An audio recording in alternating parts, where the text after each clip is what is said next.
गोंयांतल्या सगळ्या स्पा आणि मसाज पार्लरांची ऑडिट करपाची मागणी गोंय महिला काँग्रेस अध्यक्ष प्रतीक्षा खलपान केल्या।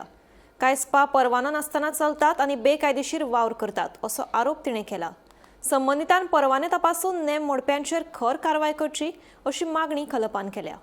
पणजे सारख्या ह्या सिटीन 40हून जास्त स्पा चालू आसा। कितले लोक काय स्पाक वयता आसतले अशें तुमकां दिसता? असो प्रश्न पडटा आमच्या मनान आनी तकलेन की बाबा दीस रात कोण स्पा आनी मसाज करपाक वयता। हे बिझनस चलतात तरी कशे? चल, कालची एक केस त्या अक्युज्डाक अरेस्ट केला, इन्व्हेस्टिगेशन कितें तें घडटलें।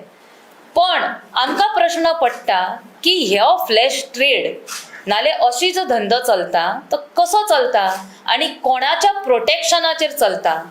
आता जेन्ना एक स्पा, एक डान्स बार बी आमी म्हणटात पळय, एक मसाज पार्लर, तेका रुल्स आसता चलोवपाक। रुल्स कितें? तेंकां पुलीस लायसन्सीस लागता, तेंकां रुल्स आसता हेल्थाचे लायसन्स लागता, NOC, तेंकां लेबर डिपार्टमेंट, बाकी सगळे गोष्टी आसता तेंचे तेंकां परमनंट लायसन्सीस नाले temporary licences which will be approved अशें लागता।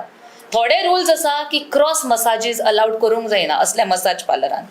पण हे सगळे खरेच लीगल चल्ला? मॅक्झिमम हितुल्ले आसा पळय ते इल्लीगल आसा। की एक स्ट्रिक्ट एक्शन जावपाक जाय। इल्लीगल जो spa, dance bar, massage parlour चल्लात तेंचेर खंय तरी वॅलिड लायसन्सीस आसा काय ना हे पळोवन ऑडिट जावंक जाय आनी रेग्युलर ऑडिट जावंक जाय। गव्हर्मेंटान ऑफिशियल लिस्ट जाहीर करूंक जाय की कितले लीगल तेंच्यांनी लायसन्सीस प्रोवायड केल्लेच डान्स बार, स्पास कितें आसा जाल्यार। एक्चुअली लीगल म्हणटा ते डान्स बार आसूंकच शकना, पण बाबा तेंच्यांनी जे अप्रुवला दिल्ले तेंचे लिस्ट तेंच्यांनी जाहीर करचे हे मागणी आसा। आनी सेक्युरिटी खातीर cameras, inspections, security guards, women police personnel हे आसूंक जाय। आनी तशेंच एंटी ट्रॅफिकिंग, ह्युमन ट्रॅफिकिंग जे लॉज आसता ते स्ट्रेंथन करूंक जाय, स्ट्रिक्ट करूंक जाय। आनी विमन आनी चायल्डाक ह्या दृश्टीन म्हणजे फ्लॅश ट्रेड हितून कशें आनीक प्रोटेक्ट करूंक शकता तेजे लॉज सरकारान करपाची गरज आसा।